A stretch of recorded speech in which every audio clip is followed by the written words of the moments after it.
लगता है ये उन्हीं की औलाद है। ये गोडसे की जमात है, वो जमात जिन्होंने आजादी में कोई हिस्सा नहीं लिया बल्कि अंग्रेजों के तलवे चाटते रहे ये लोग।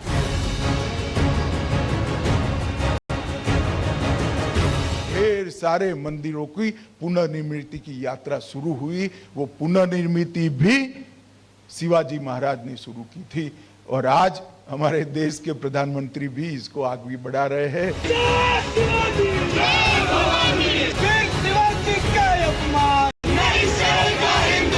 पिछले 8 साल में एक ऐसा माहौल इस देश में बनाया जा रहा है, विशेष तौर पे कैंपसेस में, कि हिंसा और नफरत का एक माहौल।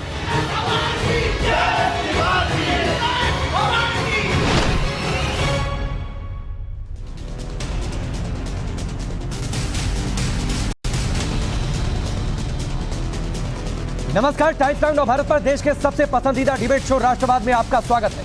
आपके साथ मैं हूं राकेश पांडे। राष्ट्रवाद यानी देश से बढ़कर कुछ भी नहीं। क्या 2024 की लड़ाई मुगलों पर आ गई? क्या 24 के लिए जेएनयू से लेकर जम्मू कश्मीर तक गुरिल्ला वॉर चल रहा है? क्या मुगलों की निशानी मिटने से महबूबा मुफ्ती बौखला गई? दरअसल एक तरफ मोदी सरकार मुगलों और आक्रांताओं के तोड़े गए हिंदू मंदिरों का पुनर्निर्माण करवा रही है। मोदी सरकार मुगलों के इतिहास को ठीक करने में जुटी है। दूसरी तरफ महबूबा मुफ्ती मुगलों के नाम पर बीजेपी पर हमलावर। महबूबा मुफ्ती ने कल मुगलों को लेकर विवादित बयान दिया और कहा कि ये लोग मुगलों का इतना नाम लेते हैं जैसे ये उन्हीं की औलाद है। सुनिए महबूबा मुफ्ती ने क्या कुछ कहा। जब कोई दुश्मन नहीं मिलता है तो मुगलों की बात करते हैं। अब मुझे बताओ, मुगलों के तो मुसलमान तो उनका जिक्र नहीं करते हैं जितना ये लोग जिक्र करते हैं जैसे उन्हीं की औलाद है। हाँ? है ना, मतलब बाप दादा का कौन जिक्र करता है ज्यादा? जो औलाद होती है, बाकी तो नहीं करते हैं ना। ये तो इतना जिक्र मुगल मुगल मुगल, फिर ये किया फिर वो किया, लगता है ये उन्हीं की औलाद है। अब महबूबा मुफ्ती के तेवर को आपने देखा, इसके पीछे क्या दर्द है इसकी भी आगे चर्चा होगी। महबूबा मुफ्ती ने बीजेपी पर जोरदार हमला बोला। महबूबा मुफ्ती ने बीजेपी को गोडसे की जमात तक कह दिया और कहा कि आजादी की लड़ाई में इनका कोई योगदान नहीं है। सुनिए। जो लोग इनके साथ, चाहे हिंदू हो मुसलमान हो, जो इनके साथ रहेगा, इनको वोट देगा, इनको वोट ना भी देगा, बाद में ये खरीदते हैं उसको, वो इनके साथ है। जो इनके खिलाफ होगा उसकी हालत मुसलमानों से भी बदतर की जाएगी। आप दीवार पे लिख के रखो इस वक्त। अगर मेरे हिंदू भाइयों को, बच्चों को ये लगता है कि ये हमारी जमात है, ये आपकी जमात नहीं है, ये बीजेपी की जमात है, ये जनसंघ की जमात है, ये आरएसएस की जमात है, ये गोडसे की जमात है। वो जमात जिन्होंने आजादी में कोई हिस्सा नहीं लिया बल्कि अंग्रेजों के तलवे चाटते रहे ये लोग। पावर जाने के बाद इतनी बौखलाहट, इतनी बदतमीजी से बात करना, हमें तो कई बार शर्म आ जाती है इसके बयानों का जवाब देते हुए भी। भगवान करता अगर ये हमारी संस्कृति का कहीं अध्ययन कर लेती तो शायद इस प्रकार की बातें पब्लिकली ना करती। दरअसल बीजेपी मुगलों के निशान को मिटाने में जुटी है। क्या यही वजह है कि महबूबा मुफ्ती परेशान है? कल ही गृह मंत्री अमित शाह ने शिवाजी महाराज की जयंती के मौके पर कहा था कि शिवाजी ने मुगलों के तोड़े गए मंदिरों का पुनर्निर्माण करवाया और आज उसी काम को प्रधानमंत्री मोदी आगे बढ़ा रहे हैं। सुनिए। मुगलों और पर की आक्रांताओं के शासन में अनेक मंदिरों को तोड़ा गया। पिछले सप्ताह ही प्रमोद सावंत जी ने गोवा में सप्तकोटेश्वर मंदिर का पुनर्निर्माण किया। वो सप्तकोटेश्वर मंदिर को शिवाजी महाराज ने ही उसको पुनर्निर्माण किया था। एक प्रकार से जो विध्वंस उस वक्त फैलाया गया था, कुछ टीका करे बगैर उन्होंने अपनी कृति से उसको रिपेयर करने का काम किया। और शिवाजी महाराज से लेकर बाजीराव, नाना साहेब, माधवराव और अंत में पुण्य श्लोक अहल्याबाई, ये परंपरा चालू रही और ढेर सारे मंदिरों की पुनर्निर्मिति की यात्रा शुरू हुई। वो पुनर्निर्मिति भी शिवाजी महाराज ने शुरू की थी और आज हमारे देश के प्रधानमंत्री भी इसको आगे बढ़ा रहे हैं। प्रभु श्री राम का मंदिर भी बन रहा है, काशी विश्वनाथ का कॉरिडोर भी बना है, सोमनाथ भी सोने का हो रहा है और कई सारे मंदिरों का उद्धार करने का काम भारतीय जनता पार्टी की सरकार और हमारे प्रधानमंत्री कर रहे हैं। तो इतिहास को दुरुस्त किया जा रहा है, यह बात अमित शाह ने कही। लेकिन एक और तस्वीर कल सामने आ गई। कल जेएनयू एक बार फिर सियासत का अखाड़ा बन गया। शिवाजी को लेकर एबीवीपी और लेफ्ट छात्र संघ आपस में भिड़ गए। एबीवीपी छात्रों का आरोप है कि लेफ्ट छात्रों ने शिवाजी महाराज का अपमान किया, उनकी तस्वीर से माला फेंक दी। ये तस्वीरें आप देखिए। सवाल है कि जेएनयू में शिवाजी महाराज का अपमान क्यों किया गया? क्या इसलिए कि यह भी एक क्रोनोलॉजी का हिस्सा है और वो क्रोनोलॉजी दरअसल सेट की जा रही है 24 की जंग के लिए।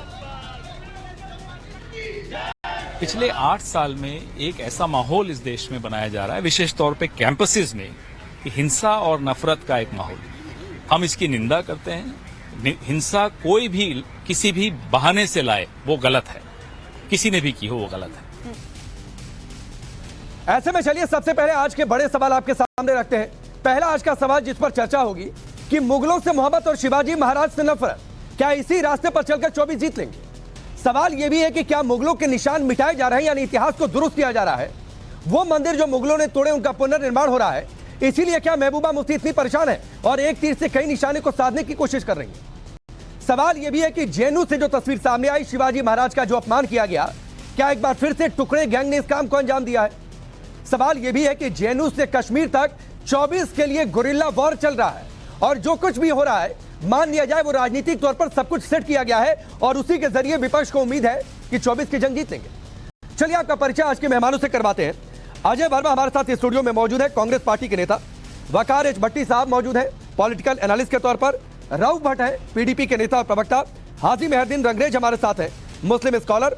चारू प्रज्ञा भारतीय जनता पार्टी की नेता और प्रवक्ता हमारे साथ जुड़ चुकी है। संजीव उनियाल जी हमारे साथ स्टूडियो में मौजूद है, पॉलिटिकल एनालिस्ट के तौर पर। और संजय राणा भी हमारे साथ मौजूद है, पॉलिटिकल एनालिस्ट के तौर पर। सबसे पहले रऊफ भट्ट मैं आपके पास आता हूं। महबूबा मुफ्ती ने मुगलों की औलाद पिंजरे में बंद करना पता नहीं क्या क्या कह दिया। शिवाजी महाराज की जयंती थी, शिवाजी महाराज ने मुगलों के खिलाफ लड़ाई लड़ी। इतिहास को दुरुस्त किया जा रहा है, वो सभी मंदिर जो मुगलों ने तोड़े उनका पुनर्निर्माण हो रहा है। एक तीर से कई निशाने, राजनीतिक अस्तित्व बच जाएगा क्या इसे महबूबा मुफ्ती का? देखिए, हम डे 1 से ये कहते हैं कि ये मंदिर मस्जिद की जो आप सियासत कर रहे हो, दुनिया एक ग्लोबल विलेज बन चुकी है, इकॉनमी का दुनिया में दौर है। आप अभी भी जो है लोगों को आपस में लड़ा रहे हो। आप मुझे बोलिए, अनएम्प्लॉयमेंट पे बात करिए, इकॉनमी पे बात करिए, भुखमरी पे बात करिए, उस पे आपका कभी टॉपिक नहीं होता है कि कितनी एम्प्लॉयमेंट मिली इन 8 सालों में, कितनी गुर्बत बढ़ी, यहाँ डॉलर कितना ऊंची उड़ान ले रहा है, मुल्क किस कदार पे है। आप अभी भी हिंदू और मुसलमान की सियासत करते हैं, आप अभी भी मंदिर और मस्जिद की सियासत करते हैं। कोई मजहब किसी मजहब के खिलाफ नहीं है, इंसानियत सबसे बड़ा मजहब होता है। हमें एक दूसरे से लड़ाकर आप अगर सियासत करते हो तो आप इस मुल्क को क्या दे रहे हो, किस दिशा की तरफ ले रहे हो? हमारा यह मानना है कि एम्प्लॉयमेंट पे बात होनी चाहिए, जो मेन इश्यूज है उन पे बात होनी चाहिए, हेल्थ सेक्टर पे बात होनी चाहिए, फॉरेन पॉलिसी पे बात होनी चाहिए, यूनिटी पे बात होनी चाहिए। आप हमेशा कोई ना कोई ऐसा मुद्दा लेकर आ रहे हो जिससे जो है आपस में तनाव बढ़ता है, आपस में हम एक दूसरे के दुश्मन बन रहे हैं। तो ये मुल्क की खिदमत नहीं है। अगर आप मुल्क की खिदमत करना चाहते हो, हिंदू मुस्लिम सिख ईसाई भाई भाई बनकर रहे, इस मुल्क को आगे ले, वो काम करें। आप 1 मिनट अनइंटरप्टेड बोला। आपको पता है आज की डिबेट क्यों हो रही है? इसलिए कि महबूबा मुफ्ती ने बोला मुगलों की औलाद कह दिया भारतीय जनता पार्टी को। वो क्यों नहीं भारतीय जनता पार्टी को एम्प्लॉयमेंट के मुद्दे पर घेरती तो शायद उस पर बातचीत होती। यही नहीं, महबूबा मुफ्ती क्या क्या कहती है, चूंकि आपने छेड़ दिया। फरवरी 2022 कहती है कि पाकिस्तान से बातचीत कर लो। वो कह रही है कि कश्मीर में तब तक शांति नहीं होगी। वो कहती है कि कश्मीर में तब तक शांति नहीं होगी जब तक पाकिस्तान से बातचीत नहीं होती है। वो कहती है कि कश्मीर में तिरंगा उठाने वाला कोई नहीं मिलेगा। ठीक है, ये सरकार को मुद्दों पर घेरने की कोशिश है क्या? अपनी नेता को जाकर नहीं समझाते हैं कि इस तरीके की भड़काऊ बातें मत करिए, आतंकवादियों की पैरोकारी मत करिए, पाकिस्तान के समर्थन में जाकर मत खड़े हो जाइए। हम सबको अपने नेता को जाकर समझाया करिए ना सर। करना चाहिए, यहां पर आकर ज्ञान की बातें करना बहुत आसान है। आप मुझे बताइए कौन सी डेवलपमेंट 5 सालों में हुई है, उस पे बात करें। मान लीजिए कुछ डेवलपमेंट नहीं हुआ। रऊफ भट्ट साहब, मैं कह रहा हूं सरकार जीरो है। सुनिए, मैं कह रहा हूं सरकार जीरो है। आप देखिए आम रोजमर्रा की अशिया कितनी महंगी हो रही है। राउफ भट्ट सुना करिए सर सुना करिए, ये पीडीपी का दफ्तर नहीं है। मंदिर मस्जिद सुनिए ना राउफ भट्ट साहब, ये पीडीपी का दफ्तर नहीं है, ना ही कोई पीडीपी का ये कार्यक्रम चल रहा है, इसलिए सवाल सुना करिए, उसका जवाब दिया करिए। मैं कह रहा हूं सरकार जीरो है, तो मुद्दों पर घेरते ना। क्या जरूरत है महबूबा मुफ्ती को कहने की कि हमने इनको पिंजरे में बंद किया, ये औलाद है मुगलों की, ये कहने की क्या जरूरत है? आतंकवादियों की पैरोकारी की जरूरत क्यों पड़ जाती है? क्यों कहती है कि शांति तभी होगी जब पाकिस्तान से बातचीत होगी? क्यों कहती है कि 47 वाले हालात हो जाएंगे? क्यों कहती है तिरंगा उठाने वाला कोई नहीं मिलेगा? आप एक जर्नलिस्ट हो या प्रवक्ता हो, आप पहले अपने आप को बोलो, आप हो क्या? आप किस दिशा की तरफ अपने इस मुल्क को ले रहे हो? राउफ भट्ट चुप गई क्या? इस मुल्क में लग गई मिर्ची? नफरत की सियासत लग गई करते मिर्ची हो। आपको? हम तो बाई बंद मिर्ची लग गई ना आपको? हम इस मुल्क को आगे मिर्ची लग गई? आपके सबसे बड़े नेता का मैंने आईना दिखाया कि वो नेता किन मुद्दों पर बातचीत करती है, तो मिर्ची लग गई आपको। मेरा मकसद सिर्फ इतना था कि आपको मिर्ची लग जाए, और वो देश समझ रहा है। आप मिर्ची नहीं लगी, नहीं लगी है मिर्ची, लग रही है। अरे लगी है मिर्ची राउफ भट्ट साहब, कभी इतनी तेजी से बीजेपी के नहीं, ये सब स्टाइल बहुत पुरानी हो गई है। बीजेपी की प्रवक्ता यहाँ पर चारू प्रज्ञा है, वो जवाब देंगी। आपकी आप तो ठीक है, जर्नलिस्ट लगते ही नहीं हो। आप मुझे बोलो कितने आपने प्रोग्राम किए इस गवर्नमेंट के खिलाफ? कितना आईना आप मुझे गिनवाइए। चलिए ठीक है, नहीं मैं तो आपको गिनवा दूंगा राउफ भट्ट, मैं आपको गिनवा दूंगा। मैंने कितने प्रोग्राम किए वो मैं आपको गिनवा दूंगा राउफ भट्ट, आप मुझे गिनवाइए। अरे राउफ भट्ट सुनिए, एक आखिरी सवाल, फिर मैं चारू प्रज्ञा का रुख करूंगा, बहुत ज्यादा मैंने समय दे दिया। राउफ भट्ट एक आखिरी सवाल, राउफ भट्ट चल रहा है, चिल्लम चिल्ली कर रहे हैं। ठीक है राउफ भट्ट, एक आखिरी सवाल, मैं आपको गिनवा दूंगा मैंने कितने प्रोग्राम किन किन मुद्दों पर किए। आप मुझे गिनवाइए, तारीख बताइए कब महबूबा मुफ्ती ने सरकार को मुद्दों पर घेरा। चलिए बताइए। दुनिया में मुल्क बनते हैं इकोनॉमी से, अगर इकोनॉमी डाउन हो जाती है, चलिए ठीक है राउफ भट्ट साहब, मैंने आपको मौका दिया कि आप तारीख समय बताइए कब महबूबा मुफ्ती ने बेरोजगारी की बातचीत की होगी, कब नौकरियों की बातचीत की होगी, कब मुद्दों पर उन्होंने सरकार को घेरा। चलिए सर हो गया, मैंने 4-5 मिनट आपको समय दे दिया, वो ज्यादा दे दिया सर। चाइना के खिलाफ बात नहीं करेंगे, पाकिस्तान के साथ सीज फायर किया है, उसी चाइना को आपकी नेता कहती है कि चाइना से जाकर कहेंगे सबक सीख लेगी सरकार। ठीक है सर, रुक हो रही है, ठीक है, हमारे साथ नाइंसाफियां हो रही है। चलिए चारू प्रज्ञा, चारू प्रज्ञा, अरे हो गया राउफ भट्ट साहब, अब आपकी आवाज ऑन एयर नहीं जा रही है। राउफ भट्ट साहब शांत हो जाइए, राउफ भट्ट साहब शांत हो जाइए। चारू प्रज्ञा, महबूबा मुफ्ती ने कहा कि गठबंधन आप लोगों से इसलिए हुआ था कि पिंजरे में बंद रख सके। फिर वो कहती है कि ये सरकार में बैठे लोग बार बार मुगलों का नाम लेते हैं जैसे ही उन्हीं की औलाद है।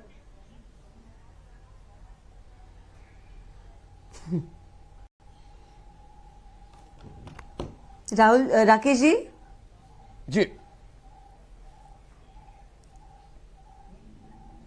मेरी आवाज आ रही है आप तक? बिल्कुल बिल्कुल चारू, आपकी आवाज आ रही है। सवाल का जवाब दें चारू, आपकी आवाज आ रही है।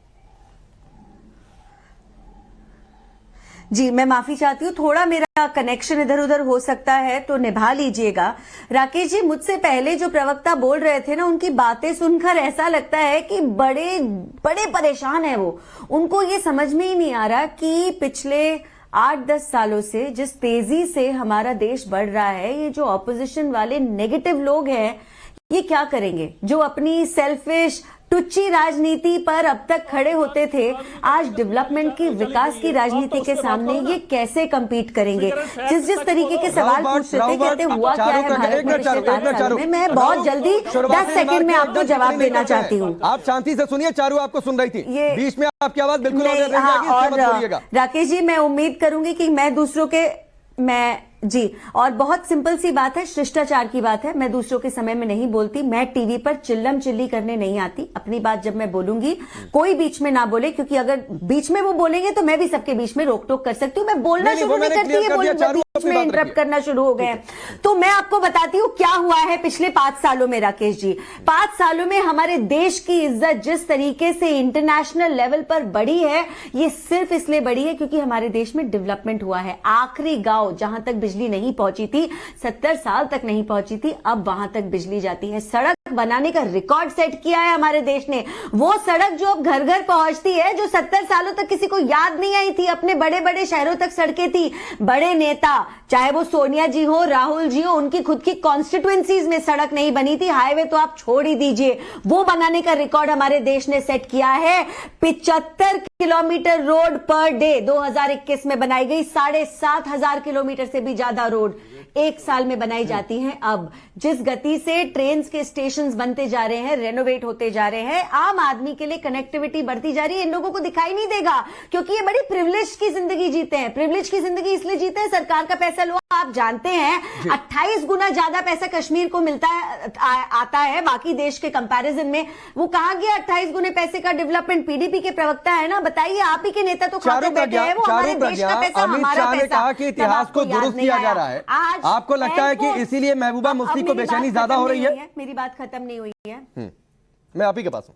बहुत ज्यादा बिल्कुल हो रही है। और अगर आज के मैं मुद्दे पर आती हूं, देखिए ये वो लोग हैं जो हमारे देश के हीरो के साथ तो खड़े हो ही नहीं सकते क्योंकि ये देश के साथ खड़े नहीं हो सकते। जब देश और पाकिस्तान की बात आती है, पाकिस्तान की तरफदारी करते पाए जाते हैं। तो मुझे तो इनसे उम्मीद ही नहीं है कि शिवाजी महाराज जैसे व्यक्तित्व को ये समझ भी पाएंगे। इन्होंने कभी पढ़ा भी है? इन्हें मालूम है शिवाजी महाराज का एम्पायर कितना बड़ा था? 10 लाख स्क्वायर किलोमीटर बड़ा शिवाजी महाराज का एम्पायर था। आप किन मुगलों की बात करते हो? मुगल एम्पायर शिवाजी महाराज के एम्पायर के अंदर घुस नहीं पाए थे। ये वो शिवाजी महाराज है। अगर आज हम उनकी जयंती बनाते हैं, वो इसलिए बनाते हैं क्योंकि वो हीरो है हमारे जनरेशन में। जिन लोगों ने शिवाजी महाराज के बारे में पढ़ा नहीं है, मुझे लगता है ये हमारे एजुकेशन के सिस्टम में कमी रह गई है जो अब हम सुधारने पर उतरे हैं। तो पहले तो महबूबा जी को मैं चाहती हूं कि कोई किताब भेजे, मैं भेज देती हूं उनको। हिस्ट्री पढ़िए अपने देश की, आप ये जानिए किस तरीके से जान हथेली पर लेकर उन्होंने अपने देश की रक्षा करी और केवल मराठा एम्पायर की नहीं करी, आस पड़ोस के बाकी सारी भारतीय एम्पायर्स की करी। जो इंडियन सब कॉन्टिनेंट बोलते हैं ना, 80% से ज्यादा मराठा एम्पायर का हिस्सा होता था। अब तारीफ किसकी करते हैं? मुगलों की तारीफ करते हैं। आप ये कहते हैं मुगल तो इन्वेडर नहीं थे, लगातार इशारा कर रहे हैं। मैं उनकी भी एक टिप्पणी ले लूं, उसके बाद मैं स्टूडियो में आ जाऊंगा। काफी मेहमान यहाँ पर हैं। हम उनके बारे में बच्चों को बताएं। वकार भट्टी, जो आप कहना चाह रहे थे कहिए। उसमें एक सवाल ऐड कर देता हूं। जो बातें चारू प्रज्ञा ने कही वहीं से एक सवाल है, आपके लिए हीरो कौन है, शिवाजी या औरंगजेब? पहली बात, हमारे हीरो हजरत मोहम्मद सल्लल्लाहु अलैहि वसल्लम हैं। प्रॉफिट मोहम्मद है हमारे हीरो। अरे जो सवाल, इसको धर्म के एंगल पर ले जाने की जरूरत नहीं है भट्टी साहब। मैं बिल्कुल शुरुआती सवाल में नहीं टीका टिप्पणी करता हूँ। हर चीज रिलीजन नहीं होती है। एकदम धर्म के पीछ पर मत ले जाइए।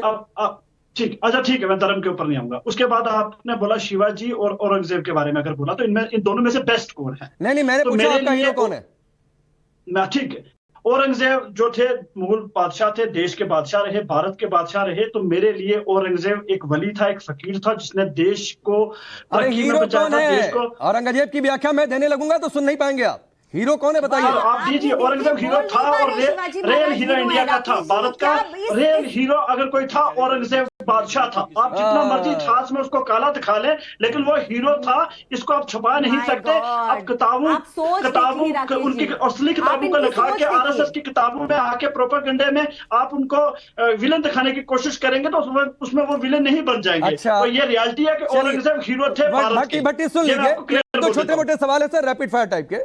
आपके हिसाब से शिवाजी हीरो नहीं है, औरंगजेब हीरो है, तो वो हीरो काशी मंदिर को तोड़वाता है, मथुरा में मंदिर को तोड़वाता है। मंदिर को तोड़वाने वाला आदमी आपके लिए हीरो है? मंदिर को तोड़वाने वाला आदमी आपके लिए हीरो है? नहीं, मंदिर में दान भी दिया है, इसलिए मंदिर तोड़वा देगा। उसके इतिहास को भी पढ़े। तोड़वाना मान रहे ना, मान गए ना तोड़वाना? मंदिर बनाए भी हैं उसने। अगर मंदिर तोड़ता था तो फिर मंदिर बनाए क्यों? अच्छा, ये झूठा आरएसएस का प्रोपेगेंडा है। उनियाल साहब, इनके लिए औरंगजेब हीरो जो मथुरा मंदिर तोड़ दे, जो काशी विश्वनाथ मंदिर तोड़ दे। सर सुनिए राकेश जी, ऐसा है कि अगर ये सुनिए, आपने तो कश्मीर को पिंजरा बना दिया सर। आपने तो जम्मू कश्मीर की भट्टी जी की कलई। मैं आऊंगा शाहरुख, एक एक बार चारू आप पॉइंट नोट कर लीजिए। एक एक बार सारे मेहमान जल्दी से बोल ले। कि कितने हजारों मंदिर गिराए हैं, कितने हजारों मंदिर। अच्छा चलिए, 20 पैसा भी दिया। अरे सुनिए भट्टी साहब, सुन लीजिए ना भट्टी साहब सुन लीजिए। चारू में 20 सेकंड आपको देता हूं, जवाब दीजिए, फिर मैं उनियाल साहब के स्टूडियो में आ जाऊंगा। इनके लिए हीरो वो है जो बाहर से आता है और भारतीयों का कत्ल करता है। इनके लिए हीरो वो है जो हमारे शहरों को ढेर करके हमारे मंदिरों को गिराता है और वहां पर मस्जिद बनाता है। और इनको हमारे देश के राष्ट्रीय चैनल पर बैठकर ये बोलने में शर्म नहीं आ रही कि इनका हीरो औरंगजेब है और शिवाजी महाराज नहीं है। ताजमहल, लाल किला, ये सब मुगलों क्या बाहर से नहीं आया? तो ये मेंटालिटी क्या है मुझे बताइए। कौन लोकल आदमी की मेंटालिटी ये हो सकती है कि शहर के शहर ढहा दो, जो हमारे खिलाफ खड़ा होता है उसकी पूजा करने की जगह बर्बाद कर दो, मंदिर फिर गिरा दो। ठीक है चारू, आपने बातें रखी। हाजी मेहरदीन, मैं एक बार जरा पूछ लेता हूँ ना, आपके लिए हीरो कौन है मेहरदीन साहब? चारू में आता हूँ, आपके लिए हीरो कौन है?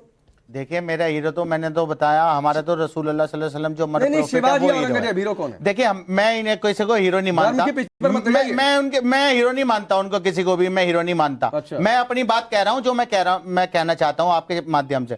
जब बात आती है मुगलों के नाम की, तो आप मुगलों के नाम के जो बनाए हुए वो हैं, जो भी उन्होंने बनाए, उनको नाम बदलने का काम जो आप कर रहे हैं, अगर फिर तो लाल किला भी तोड़ दीजिए, फिर तो अंग्रेजों के नाम पे भी बहुत सारे रोड है, क्योंकि उन्होंने भी गुलाम रखा, लाल किला तो उनको भी तोड़ दिया जाना चाहिए, उनके भी नाम बदल दिए जाने चाहिए। मगर जब बात विकास की बात पूछी जाएगी तो बेरोजगारी के आंकड़े कोई नहीं दे पाएगा। 2014 के बाद से आंकड़े आने बंद हो गए, महंगाई, भ्रष्टाचार, कितने सारे इकोनॉमी कहाँ आज, और अनएम्प्लॉयमेंट दर जो है वो डबल हो गई। पहले 2014 में 4.2 थी, आज 8.7 है। तो ये चारू जी को जो है बात बताने के बजाय वो इस चीज को, मुद्दे को भटका रहे बार-बार। ये कभी मुगलों के पीछे छुप जाते हैं, कभी राम मंदिर के, कभी धारा 370 के, कभी ट्रिपल तलाक के। इनसे बाहर निकलकर विकास वो मुद्दा नहीं होता है क्या? विकास अरे सुनिए ना, अगर मुस्लिम बेटियां परेशान है, 3 तलाक से परेशान है, तो क्या उस मुद्दे को हल करना जरूरी नहीं है क्या? आप बता देते हैं ट्रिपल तलाक हर जगह, आप बता देते हैं ट्रिपल तलाक हर जगह। वो आज तक गोद में उनियाल साहब वो पैदा ही हो गया, मेहरदीन साहब हो गया। उनियाल साहब नहीं बता पा रहे शिवाजी औरंगजेब में हीरो कौन? राकेश पांडे 60 सेकंड के लिए मैं चाहूंगा सुने। आपने कार्यक्रम के शुरुआत में ही एक ऐसा प्लेटफॉर्म प्रोवाइड कर दिया कि इन 3 लोगों के असली चेहरे करोड़ों दर्शकों को पता लग गया। ये आज भी औरंगजेब को अपना हीरो मानते हैं, औरंगजेब को अपना दोस्त मानते हैं, और यही है वो कारण कि आज जो जिसको कहते हैं पोलराइजेशन हो गया है, वो पोलराइजेशन अभी नहीं हुआ ठीक से। अगर यही हरकतें इनकी रही, यही चेहरा दिखाते रहे, छत्रपति महाराज जो कि एक छत्र राज करते थे और 48 किले उन्होंने कब्जे कर लिए थे आसपास के, और किस तरह की गोरिल्ला नीति से उन्होंने एक नई राजनीतिक सोच को बनाते हुए और दीवारों पर लिख दिया था कि नहीं, औरंगजेब के साथ एंटर नहीं कर सकता कोई व्यक्ति उन किलों में, ये कर दिखाया था। और आज ये उसको क्या कहते हैं, आप देखिए, यही लगता है कि वही नेक्सस है जिसने इस तरह की राजनीति को अपनाकर हमारी सारी पुस्तकों में भी यही सब कुछ लिख डाला, और उसका रिप्रेजेंटेशन आज भी यहां 3-4 लोग कर रहे हैं। ये वास्तव में वो नेक्सस है जिसकी वजह से हमारी किताबों में हमारी हिस्ट्री को और हमारे पूरी राजनीतिक समझ को दोबारा से परोस कर पेश करने की आवश्यकता है, जो कि आपका माध्यम से, टीवी के माध्यम से आप लगातार कर रहे हैं। इनकी पोल लगातार खुलनी चाहिए। ये भट्टी जी हर बार ऐसी कोई बात करते हैं जिससे कि ये महसूस हो जाता है कि देश से, इस देश की मिट्टी से बिल्कुल इनको कोई समझ नहीं आती, कोई ऑक्सीजन नहीं आती। आपको इनको क्यों आप लेकर आते हैं, पर कई बार लगता है बिल्कुल लाना चाहिए। बनाया हुआ भारत नहीं है सोनिया बकार भट्टी, दोबारा ये बात मत कहिएगा।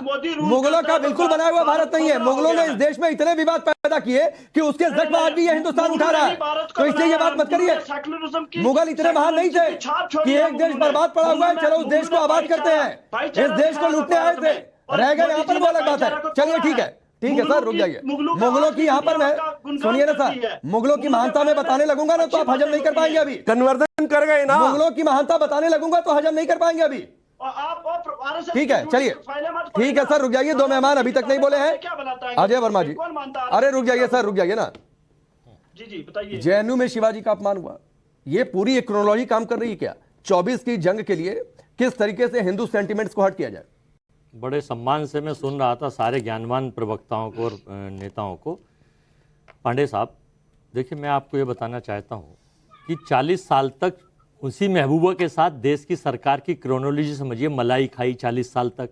क्रोनोलॉजी ये है कि 400 दिन गठबंधन भी था जब आज 2014 से पहले 2014 नहीं तो कम से कम बीजेपी कांग्रेस देखो, अरे तो ये ना बोले ना। ठीक है, रुक जाइए, मैं प्रोपोगंडिस्टों से अनुरोध करूंगा। उन्होंने कहा था कि मुझे 60 सेकंड दे दें, तो वो प्रोपोगंडिस्ट नहीं आया बीच में। देखिए, मैं ये बताना चाहता हूं कि वो मलाई खाएंगे, उसके साथ ये भी इनका एक नया प्रोपोगंडा क्रोनोलॉजी है। 400 दिन पहले बीजेपी ने अपनी टीम एक्टिव कर दी है, चारों तरफ, दाएं बाएं ऊपर नीचे आगे पीछे। अरे भाई, आप ना बोले, आप एंकर नहीं है। देखिए, तो ये जहां तक सवाल है, हम वीर शिवाजी की महाराष्ट्र धरती है, उनको सबसे पहले उनकी जयंती पर श्रद्धा सुमन है। दूसरा बात ये है, ये शिवाजी के नाम को भी बेचते हैं। 2014 के बाद एक देशलाई माचिस गैंग काम कर रहा है। उस देशलाई गैंग का काम है, माचिस का काम होता है आग लगा दो और चारों तरफ जला दो। इनका काम केवल इस देशलाई गैंग का यह है कि इस देश की कौमी एकजुटती, एकता और अखंडता को खत्म कर दो और आग लगा दो। ना देश से मतलब, ना प्रदेश से मतलब, ना हाउस से मतलब, ना महिला से मतलब। इनके जो प्रोपोगंडिस्ट एमपी और एमएलए जो महिला विरोधी, स्वामी चिन्मयानंद, कुलदीप सेंगर, वो एमपी जो इनका जो हमारे खिलौनियों को, हमारे खिलाड़ियों का सेक्स एक्सप्लॉयटेशन करता है, उस पर कोई कार्यवाही नहीं करेंगे। अजय वर्मा सुनिए, अजय वर्मा सुनिए ना, महबूबा मुफ्ती के साथ जरा मलाई खाना है। बाबू के एक मिनट, इनकी सोच आसाराम अजय वर्मा, अजय वर्मा, अरे सुना करिए सर, महबूबा मुफ्ती के साथ जरा मलाई खाना है, मलाई खाना है। आप लोग का गठबंधन था तो क्या कर रहे थे? आप मलाई खाए तो ठीक है, और ये बलात्कारी के नहीं, आप मलाई खाए तो ठीक है, ये 70 आप मलाई खाए तो ठीक है, माफी मांगो। अरे पहले बताइए, घर की महिला भी इनसे माफी मंगवाती है। अजय वर्मा, अच्छा, मैं पांडे जी आपकी एक चीज का बहुत कायल हूं, बैलेंस पावर। आपने ना अलग अलग पार्टी के 4 लोग बुलवा रखे हैं, पार्टी अलग अलग 4 पार्टी के लोग बुलवा रखे हैं, लेकिन भाजपा के 4 चेहरे, कोई किस नाम से, कोई किस नाम से, ये पर्सनल अटैक, ये सब प्रोपेगेंडा मत चलाइए। नहीं, ये प्रोपेगेंडा किसी पार्टी का दफ्तर नहीं है, विषय से दूर है, हम बहुत बैलेंस केस रखते हैं। सुनिए अजय वर्मा, ये महात्मा गांधी का देश है। फाइनल सुनिए पहले मेरी बात, आप बताइए, ये गॉडसे की जमीन नहीं है, ये हत्यारों की धरती नहीं है, करेंगे, ये आतंकवादियों की धरती नहीं है। हिंदू मुस्लिम विषय से दूर जाएंगे, हिजाब ना करे, ये प्रोपेगेंडिस्ट संजय राणा, संजय राणा, एक आसाराम के शिष्य ना बोले, अरे रुकिए, इलेक्शन आसाराम के शिष्य एक मिनट रुक जाइए, उनियाल जी रुकिए, संजय राणा, ये महबूबा मुफ्ती के साथ गठबंधन करें तो ठीक है, इनकी यात्रा में महबूबा मुफ्ती आए तो ठीक है, नहीं है ना? और चीज है, आपने गठबंधन किया था कि नहीं? गठबंधन किया था कि नहीं कांग्रेस पार्टी ने गठबंधन किया था कि नहीं? था ही नहीं। अच्छा, भारत था ही नहीं 2000 से पहले। 2014 में भारत का उदय हुआ, एक वास्को डिगामा गुजरात से आए, सुनिए, उन्होंने भारत ढूंढा। अजय वर्मा सुनिए ना, अजय वर्मा भारत ढूंढा। अरे ठीक तो है, इससे पहले की सुनिए ना सर, एंटी इंडिया बातें नहीं, कभी विकास एक मिनट, रंगरेज भाई रुकिए, के बाद जब एक आदमी का उदय हुआ, आप बोल लेना, मेरा खत्म होने दो। उनियाल भाई, रंगरेज भाई शांत होइए, संजय राणा। ऐसा है कि गुड इवनिंग राकेश भाई, गुड इवनिंग फेलो पैलेस। देखिए मैं बहुत ध्यानपूर्वक सबको सुन रहा था, मैं आशा करता हूं कि सभी मित्र हमारे हमको भी ध्यानपूर्वक अरे नहीं सर, एक सेकंड, आप बिल्कुल सही बोल रहे हैं, आपके बीच आप हमारे में नहीं बोले, हम नहीं बोलेंगे, लेकिन जो शांत हो जाइए, पानी बोलिए। देखिए ऐसा है कि आप बात कर रहे थे औरंगजेब की, देखिए औरंगजेब की महिमा मंडल तो करेंगे ही करेंगे, और अगर अमित शाह जी ने अगर तारीफ की है, बोला है कि ये महिमा मंडल नहीं होने, इसके पीछे कारण है। आप उठा के देख लीजिए, जब से भारत आजाद हुआ तो 5 ऐसे शिक्षा मंत्री बने जो उनका इतिहास औरंगजेब से जुड़ा हुआ था कहीं ना कहीं। अब बताइए, प्रथम जो शिक्षा मंत्री थे उनका इतिहास क्या था? वो तो सऊदी अरब से आए थे, पता नहीं कितना पढ़े थे मौलाना आजाद साहब, और वो बन गए शिक्षा मंत्री। अब जो ऐसा शिक्षा मंत्री बनेगा तो किस तरह की किताबें लिखवाएगा, किस तरह की महिमा मंडल होने जाएगा? इस तरह की महिमा मंडल हो रही है। अभी हमारे एक मित्र बोल रहे थे कि औरंगजेब इनका आइडियल है, यानी रोल मॉडल है। अब ये बताइए, जो आदमी तकरीबन 4.6 मिलियन हिंदुओं को मरवाया हो और हजारों मंदिरों को तोड़ा हो, वो इनका आइडियल हो जाता है। ये बताइए, भरत टीवी में ये हिंदुओं को मारने वाले को अपना रोल मॉडल मानते हैं। ऐसे आदमियों का आप विचार कैसे कर सकते हो? इनकी शुरुआत सिर्फ मुसलमान से होती है और अंत भी मुसलमान से होता है। पहले पाकिस्तान का नारा गाते थे, अब पाकिस्तान में जाके देखो क्या हाल हो रहा, वहां का नारा बंद कर दिए हैं। अब हिंदुस्तान में बैठ के खाएंगे यहाँ का, गाएंगे वहां का। इनका तो इतिहास अगर उठा के देख लोगे तो ऐसा रहा है, आजादी के पहले भी ऐसा रहा, आजादी के बाद भी ऐसा रहा और हमेशा ऐसा रहेगा। इनका सिर्फ एक एजेंडा राकेश भाई, किसी भी तरह इस्लामीकरण करना और कुछ नहीं। ठीक है, रव भट्ट आप कुछ कह रहे हैं, उसके बाद चारू प्रज्ञा आपके पास आऊंगा। देखिए, आप जो है पाकिस्तान से सीज फायर आप करते हो, एंटी नेशनल हम है, आप कहते हो। अभी इनका प्रवक्ता ये कह रहा था कि हमने कितनी जो है डेवलपमेंट की। आप मुझे बोलो, गैस कह नहीं रहा था, सुनिए ना, पेट्रोल की कीमत कह नहीं रहा था, डीजल की कीमत कितनी बढ़ी, वो कह रही थी बड़े सम्मान से बोलिए। ये कौन सा जर्नलिज्म है? आप किस दिशा की तरफ? कौन सा? ये तो मदारियों का खेल है। और अब तो यहाँ लोग जो है समझदार है, हमारे मुल्क के लोग समझदार है, वो समझ चुके हैं ये मदारियों का जो खेल कर रहे हैं ना, ये मदारियों का खेल, मुसलमान हिंदू से लड़ाना है, बेरोजगारी की ये जो कर रहे हो मंदिर और मस्जिद की सियासत, ये अब एक्सपोज हो गई है। ये एक्सपोज हो गई है। अब जो ये मंदिर और मस्जिद की सियासत कर रहे हो, ये एक्सपोज हो गई है। मंदिर मस्जिद की बात ही नहीं हुई। जो हमारी सुनिए राहुल भट्ट, सुनिए ना, एक्सपोज हो गया, मैं बता देता हूँ, एक्सपोज हो गई है महबूबा मुफ्ती, एक्सपोज हो गई है आपकी लोगों को भड़काने की सियासत जो वहां पर घाटी में लगातार वो करती रहती है, जो जिनकी सहानुभूति बुरहान वानी से ज्यादा हो जाती है, सेना के लोगों से नहीं होती है। आप तो ठीक है ना, को लड़ाने की बात करते हो। नहीं, मैं चारू के किसने क्या किया? हमें ये देखना कि हमने इंसानियत के लिए क्या किया, हमने इस मुल्क के लिए क्या किया। आप कौन सा सबक पढ़ा रहे हो लोगों को? ठीक है चारू। जी राकेश जी, थैंक यू। मुझे कभी कभी ऐसा लगता है कि कुछ पार्टी के जो प्रवक्ता है ना, वो रटी रटाई 4 बातें पिछले 8 साल से बोलते जाते हैं और आज भी टीवी पर आकर वही बातें बोलते हैं। वो आज देश और दुनिया की स्थिति समझ नहीं पाते। दूसरों के बीच में बोलने में, चिल्लाने में, मुझे पता नहीं इनका फ्रस्ट्रेशन ही झलक रहा है। राकेश जी, मेरा ये तरीका नहीं है डिबेट करने का। मेरा मैं नहीं ऐसे बात नहीं कर सकती। अजय वर्मा, मैं सिर्फ चारू की आवाज होने जा रही है। नहीं अजय वर्मा, मैं आपको देख नहीं पा रही, लेकिन आप तक मेरी आवाज आ रही है तो आप रुक जाइए। राकेश जी, मैं अजय वर्मा आपकी आवाज जी नहीं, मेरे कान में उन्हीं की आवाज गूंज रही है और मैं बहुत आदर के साथ ये बात कहना चाहती हूँ, कोई टीवी दूसरों का चिल्लाना सुनने के लिए ऑन नहीं करता। लोग न्यूज चैनल इंफॉर्मेशन के लिए देखते हैं। आपके पास किसी को देने के लिए इंफॉर्मेशन नहीं है तो मुझे देने दीजिए, ठीक है, मुझे देने दीजिए। आज की तारीख में हमारे समाज में कमी ही ये रह गई कि हम 60 साल से 70 साल से जिस तरीके के नेताओं को किसी की आवाज नहीं जा रही है, सिर्फ चारू की आवाज होने जो ग्रहों में नहीं। बहुत बहुत धन्यवाद राकेश जी, फाइनली मुझे अपनी आवाज सुनाई दे रही है। लेकिन मेरी सबसे ये विनती है, प्लीज अगर मैं डिबेट पर हूं, कम से कम आप आपस में घर पे चिल्ला लीजिए, टीवी पे आके मत चिल्लाइए। मैं आपको काम की बात बताना चाह रही थी, मैं फैक्ट बता रही थी आपको राकेश जी। पिछले 60-70 सालों में जिस तरीके से डिवाइड एंड रूल की राजनीति हमारे विपक्षी पार्टियों ने करी है, आज वो लोग घर बैठे हुए हैं और उनको आपत्ति इसी बात से है। डिवाइड एंड रूल ये क्या बात पे करते हैं? कहते हैं हम लोग सेक्युलर हैं। क्या ये सेक्युलर है या ये सूडो सेक्युलर है? क्या सेक्युलर होने का मतलब ये है कि आप हिंदुओं के मंदिर तोड़ने वालों को अपना हीरो बोलो, या सेक्युलर होना ये है कि अगर हमारे मंदिर टूटे या हमारी आस्था को ठेस लगी तो आप उस बात को समझो? ये तो वो लोग हैं जिनको राम मंदिर बनने पर भी कोई खुशी नहीं होती, तो ये तो करेंगे औरंगजेब की तारीफ। मुझे गर्व है कि आज हम अपने हीरो को सेलिब्रेट कर रहे हैं। हमारे देश की जो ट्विस्टेड हिस्ट्री लिखी गई थी, और किसने लिखी थी? अंग्रेजों ने लिखी थी। अंग्रेज क्या हमारे अपने हैं? कहते हैं अगर किसी देश को बर्बाद करना है ना, पहले उस देश की लाइब्रेरीज को बर्बाद कर दो। अगर किसी देश को बर्बाद करना है ना, तो उनकी लिखे हुए इतिहास को जला दो। ये काम मुगलों ने किया था और उसके बाद यही काम अंग्रेजों ने किया था, और फिर से इतिहास जो लोग लिख कर गए थे वही हमारी किताबों में, स्कूलों में पढ़ाया जाता रहा अब तक।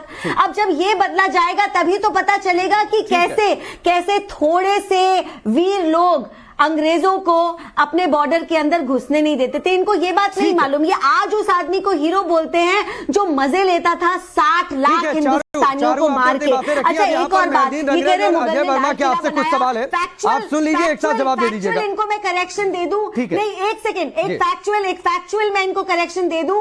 लाल किला जो बनाया गया है, लाल कोट के ऊपर बनाया गया है। लाल कोट बनाने वाले राजा अनंगपाल तोमर थे, भारतीय थे। अपने फैक्ट चेक कर लीजिए, पढ़ लीजिए। चलिए, मेहदीन रंगरेज और अजय वर्मा, आप दोनों लोगों को मैं टाइम देता हूं, एक एक करके 15-20 सेकंड।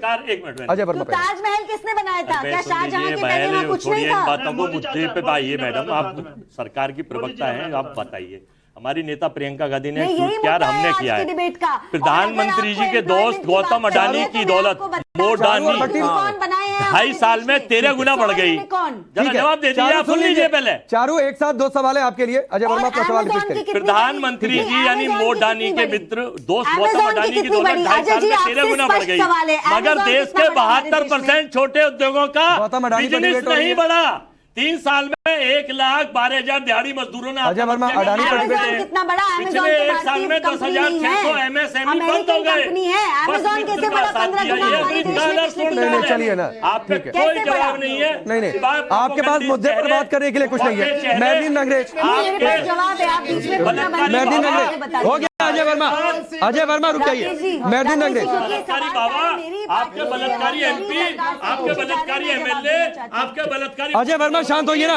ये लोग जो महिला विरोधी ठीक है। हैं, बताइए कैसी महिलाएं इनके साथ कैसे निभाती हैं। एक मिनट सबकी आवाज डाउन करिए। सबकी आवाज डाउन करिए। एक मिनट चारू में आता हूँ। एक मिनट चारू। एक तो अजय वर्मा, मैं आपको चेतावनी दे रहा हूं, इसे आप चेतावनी समझ लीजिए। आपने जो चारू जी के लिए कहा कैसी महिला का क्या मतलब होता है? मैंने ये कहा है क्या मतलब होता है? क्या मतलब होता है ये? यही मतलब क्या मतलब होता है ये? सही कह रहा हूं। एकदम अपमानजनक शब्द और किसी महिला के लिए तो बिल्कुल भी नहीं। बिल्कुल भी नहीं। मैं आपको पहले बता दे रहा हूँ, बिल्कुल भी नहीं सर। मेरे डिबेट और मेरे कार्यक्रम में ये बिल्कुल नहीं चलेगा। मैं आपको पहले बता दे रहा हूँ, आपकी आवाज एकदम डाउन है। मेहदीन अंग्रेज आपके पास 20 सेकंड। रुक जाइए संजय राणा प्लीज। मैं चारू बहन से अपनी ये बात पूछना चाहता हूँ, इतना नाम तो जो है मुगलों का जो है मुसलमान भी नहीं लेते, जिस पर आज चर्चा होनी चाहिए थी, जितना भाजपा लेती है। और उन्हीं ने बनाए हुए चीजों को नाम बदलने का, मैं उनका नाम बदलने का, नामकरण करने का काम करते हैं। मैं बार बार पूछ रहा हूँ, महंगाई, बेरोजगारी, अनएम्प्लॉयमेंट। अरे इतनी दिक्कत क्यों हो जाती है मेहदीन अंग्रेज? इतिहास दुरुस्त हो रहा है तो आपको दिक्कत क्यों नहीं है? इशू होनी चाहिए महंगाई, बेरोजगारी, गरीब होता जा रहा है। अरे आप दोनों का सवाल हो गया। चुनाव हार जाते हो, क्यों हार जाते हो? क्योंकि जनता को मालूम है देश की। तो सवाल हम इसमें पूछ रहे हैं, मोदी जी अडानी मेहदीन अंग्रेज एक मिनट चारू में आता हूँ, आप जवाब दीजिएगा।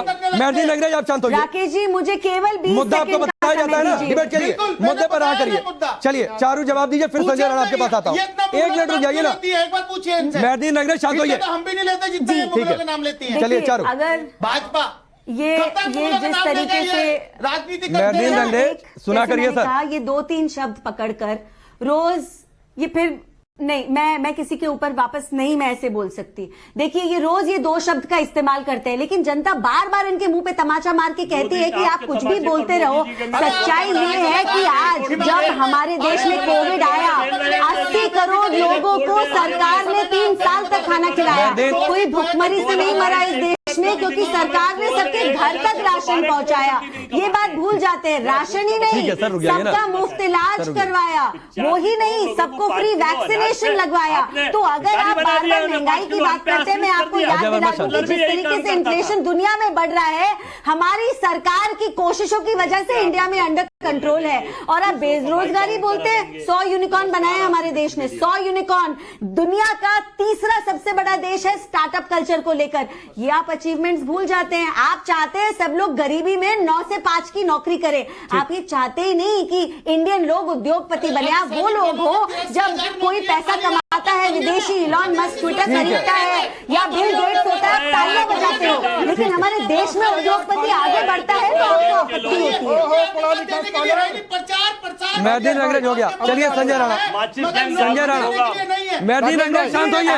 मैं आखिरी बार आपसे कह रहा हूँ, या तो डिबेट पर रहिए और शांत रहिए। मेरे तरीके से चलेगा था तो एकदम शांत रहिए प्लीज। और अजय वर्मा सर आप भी शांत होइए। आप लोग के हिसाब से कार्यक्रम नहीं चलेगा, ठीक है सर।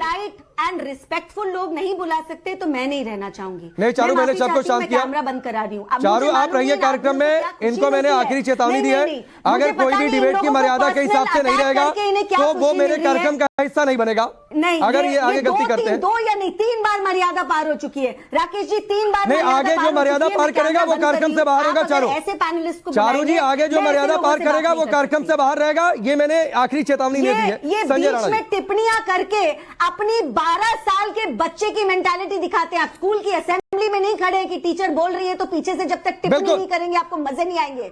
बड़े हो जाइए और इज्जत करनी सीख लीजिए लोगों की। ठीक है संजय राणा, नहीं कर सकते तो घर बैठिए। सीख नहीं पाएंगे, सीखने के लिए विवेक चाहिए, उम्र की जरूरत नहीं होती है। 52 साल का आदमी परिपक्व अभी तक नहीं हो पाया, अभी वो बालक है। छोड़ दीजिए, टॉपिक पे आते हैं। देखिए हमारे एक मित्र बोल रहे थे, सिर्फ 30 सेकंड को राकेश भाई बोल रहे थे महंगाई बहुत बढ़ गई है, एम्प्लॉयमेंट बहुत बढ़ गया है। एक छोटा सा आंकड़ा रखूंगा आपके सामने, उसको ध्यान सुनिएगा। 2001 में 5.58% था बेरोजगारी दर, 2001 में। 2005 में 5.61 था, 2010 में 5.55 था, 2021 का आंकड़ा दे रहा हूं 5.98 था। महंगाई की बात कर रहे। अरे एक मिनट, अगर कोई भी बीच में बोलेगा सर प्लीज। रंगरेज में स्कॉलरशिप लेके आया हूं, स्कॉलर नहीं तुम्हारी तरह पढ़ लिख के आया हूं, इसलिए आप शांत होकर सुनिए। अब महंगाई की बात करते हैं। 2010 में महंगाई दर कितनी थी? संजय राणा, ये सब इसलिए दे रहा हूं, राकेश भाई 5 सेकंड इसलिए दे रहा हूं कि दोनों लोग बैठ के महंगाई बेरोजगारी, अरे भैया महंगाई है तो बताओ ना आंकड़े रख करके, आंकड़े तो होते नहीं है। उनियाल साहब ठीक है, उनियाल साहब अगर इतिहास में कुछ गलतियां हुई हैं वो ठीक हुआ जा रहा है, उसको राष्ट्रवाद के अंदर गिना जा रहा है, कुछ लोगों के पेट में दर्द क्यों होता है?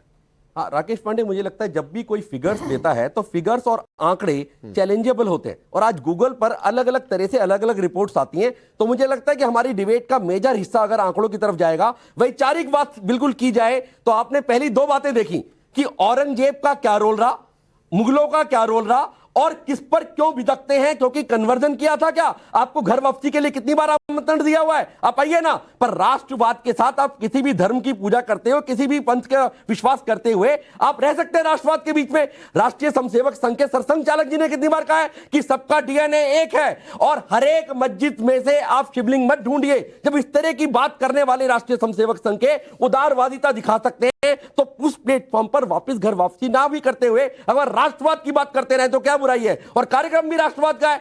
मैं सिर्फ आपसे विनती यह करता हूं कि मुस्लिम की बात मुस्लिम पर ही खत्म होना ठीक नहीं है। रंगरेज अब आखिरी टाइम है, 30 सेकंड का टाइम है। मैं आपसे विनती करता हूं मेरे मित्र, उन दोनों से मैं उम्मीद नहीं करता हूं, क्योंकि वो दोनों पीडीपी को और एससी पार्ट को रिप्रेजेंट करते हैं जो अलगाववाद के कारण अलग हो चुका था, एक बार दोबारा से लाया गया मेन स्ट्रीम में।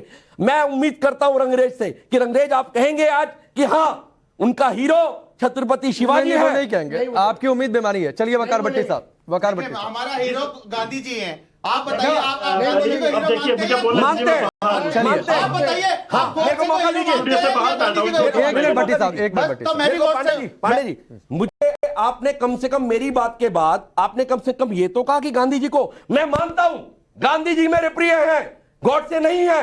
और बताइए क्या करवाना चाहते हैं? बहुत बढ़िया, चलिए बहुत बढ़िया उनियाल जी, चलिए ठीक है, बहुत तारीफ लायक आज आपने बात कही है। राष्ट्रपिता है हमारे दिल भी और यही बात है, यही सद्भावना और यही प्यार, इसलिए कहा कि ओम और अल्लाह एक है, और ये कहा डीएनए ये सब एजेंडा वाली बातें मत करिए। मगर जो भाजपा की ये सब एजेंडा वाली बातें मत करिए।